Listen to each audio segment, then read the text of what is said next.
549장 찬송하십시다. 549장.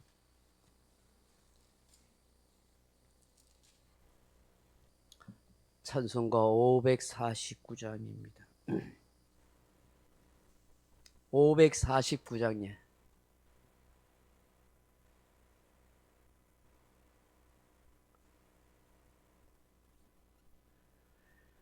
내 주여 뜻대로 행하시옵소서.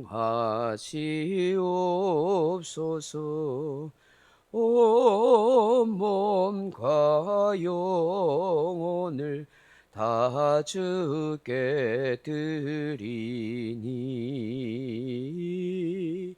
이 세상 고라가 주 인도하시고 날 주관하셔서 뜻대로 하소서. 내 주여 뜻대로 행하시옵소서. 큰 근심 중에도 낙심케 마소서. 주님도 때로는 울기도 하셨네. 날 주관하셔서 뜻대로 하소서. 내 주여 뜻대로 행하시옵소서.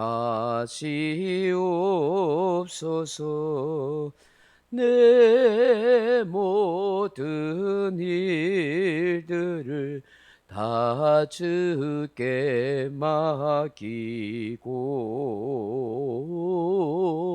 저 천성 향하여 고요히 가리니 살든지 죽든지 뜻대로 하소서.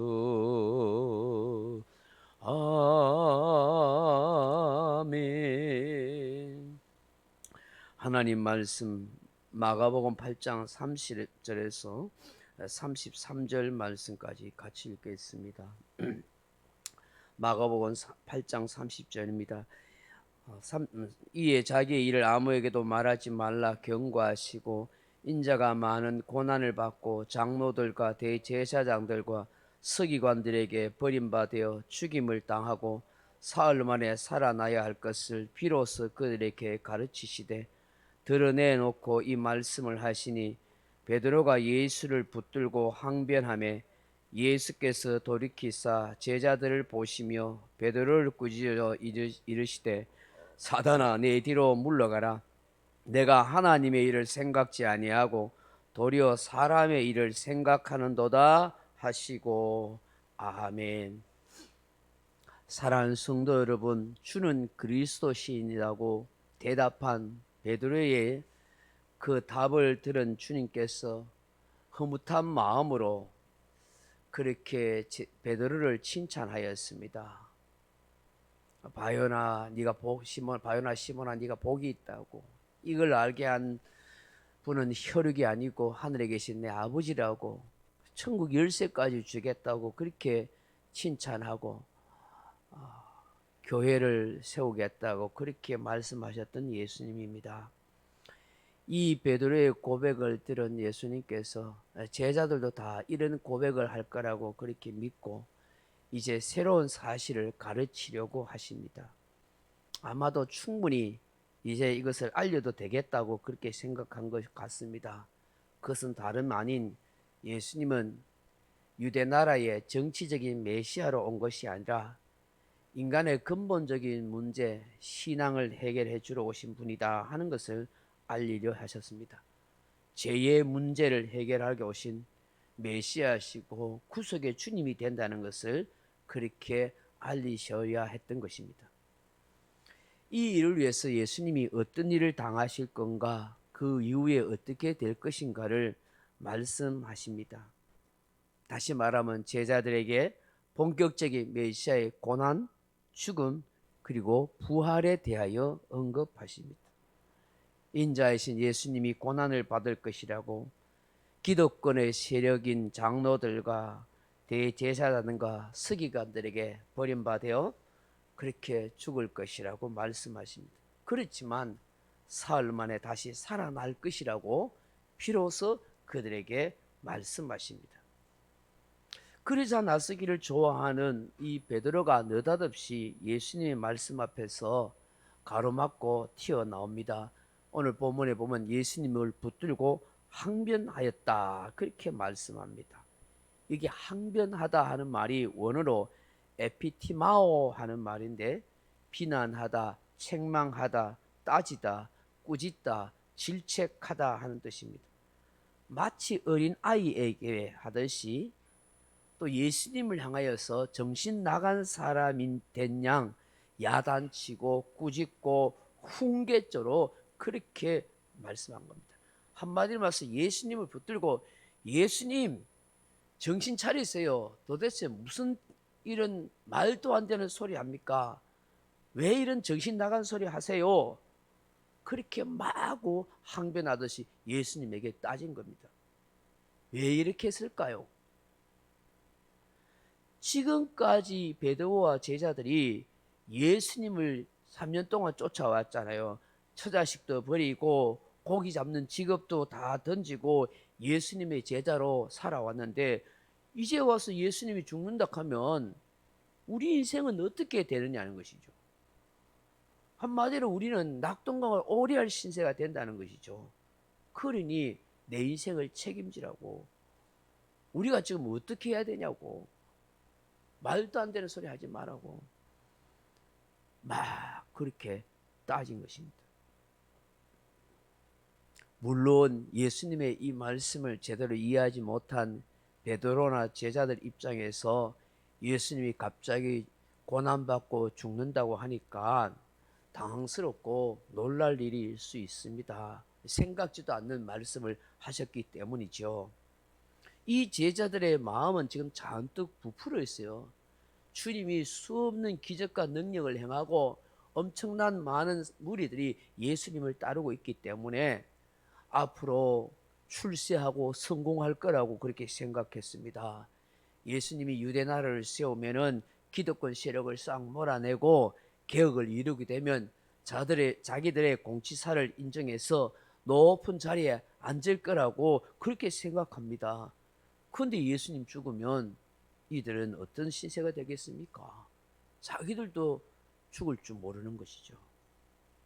이렇게 항변을 하자 오늘 예수님께서 아주 중요한 말씀을 이 제자들을 돌아보시고 베드로에게 꾸짖으시며 말씀하십니다. 33절 말씀 다시 한번 보세요. 예수께서 돌이키사 제자들을 보시며 베드로를 꾸짖어 이르시되 사단아 내 뒤로 물러가라. 내가 하나님의 일을 생각지 아니하고 도리어 사람의 일을 생각하는도다 하시고 아멘. 여러분 이 말씀 정말 중요합니다. 우리가 정말 깊이 묵상하면서 기도해야 하는 것입니다. 예수님은 지금 이 베드로를 향하여 하나님의 일을 생각지 아니하고 사람의 일을 생각한다고 아주 책망하고 아주 꾸짖으십니다. 방금까지도 주는 그리스도시요 살아계신 하나님의 아들이라고 고백하고 그 신앙 고백에 이걸 알게 하신 분이 하나님 아버지가 너를 하여금 은혜 주셔서 깨닫게 하시고 그리고 네가 베드로라고 반석 위에 내 교회를 세우겠다고 사단의 권세를 물리칠 수 있는 그런 교회가 되게 하시겠다고, 그리고 베드로에게 천국 열쇠를 주시겠다는 식으로 이렇게 말씀하셨어. 땅과 하늘을 풀고 열고 뭐 메고 푸는 그런 능력의 사람으로, 하나님의 사람으로 살게 하겠다고 방금 그렇게 말씀하셨는데, 베드로가 예수님께서 지금 고난받고 죽으시고 부활하시겠다는 이 말씀 앞에서 막 만류하니까 예수님이 책망하신 거예요. 네가 지금 하나님의 일을 생각하지 않고 사람의 일을 생각하고 있다. 심지어 뭐라고 앞에 말씀하여, 사탄아 물러가라. 물러. 닌 지금 사단에게 사로잡혀 있는 인생이야. 방금까지는 하나님의 영, 성령에 사로잡힌 사람인데, 사람의 일을, 하나님의 뜻, 하나님의 일을 구하지 않을 때, 사람의 일을 구할 때 니는 사단의 영에 속한 자야라고 말하면서 너를 유혹하고 잘못 마다는 이 사단아 물러가라고 그렇게 말씀하는 거예요. 그럼 여러분, 오늘 우리가 뭘 생각할 수 있어요? 우리가 아무리 신앙 고백하고 성경을 읽고 기도를 하고 뭐 신앙생활 해도 하나님의 일을, 하나님의 뜻을 생각하지 아니하고, 성경 속에서 하나님의 본질과 진리의 말씀을 생각하지 아니하고 자꾸 인간적인 생각, 사람의 일을 생각하면 어떻게 해요? 사단이 그 사람을 사로잡을 수 있고 주님 앞에 꾸짖음을 받을 수 있다는 걸 알게 되는 거예요. 아무리 그럴듯하게 예수님을 위하는 말처럼 해도 지금 예수님을 위하는 거잖아요, 사실은. 예수님 죽으면 안 된다고, 고난당하면 안 된다고. 근데 그 예수님을 위하는 것처럼 보여도 실제로 누구를 위해요? 나를 위하는 거예요. 내 욕망을 위하는 거지. 하나님의 참 뜻을 모르고 하는 말은 사람의 말이요, 예수님께 책망 들을 수밖에 없다는 것입니다. 그래서 오늘 우리는 언제나 성경을 통해서 진짜 하나님의 뜻을 찾고 하나님이 원하시는 것이 무엇인지를 잘 분간하고 깨닫고 은혜를 구해야 되는 거예요. 지금까지 내가 경험했던 하나님, 내가 신앙생활 했던 그런 뭐 성경 속에 모든 하나님의 그런 게 있어도 그거 다 왜? 그게 내 사고와 내 모든 신앙생활의 편견과 잘못된 것으로 오염될 수 있기 때문에 말씀 앞에서 정말 하나님의 뜻이 무엇인지, 정말 하나님의 일이 무엇인지 그걸 우리가 함께 깊이 묵상하면서 진짜 진리를 따라서 하나님의 뜻을 따라서 그렇게 살아가고자 해야 된다는 것이죠. 아니면 베드로처럼 이렇게 책망과 꾸짖음을 받고 야 이 사람아 하나님의 일을 생각하지 아니하고 어찌 사람의 일을 생각하느냐고 그럴 수 있다는 것이죠. 저도 그렇고 여러분도 그럴 수 있다는 거죠.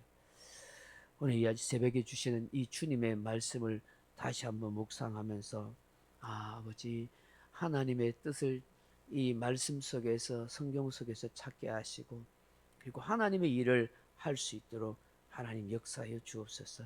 그렇게 기도하는 저와 여러분 되길 주님의 이름으로 축원합니다. 각자 기도하시다가 돌아가시기 바랍니다.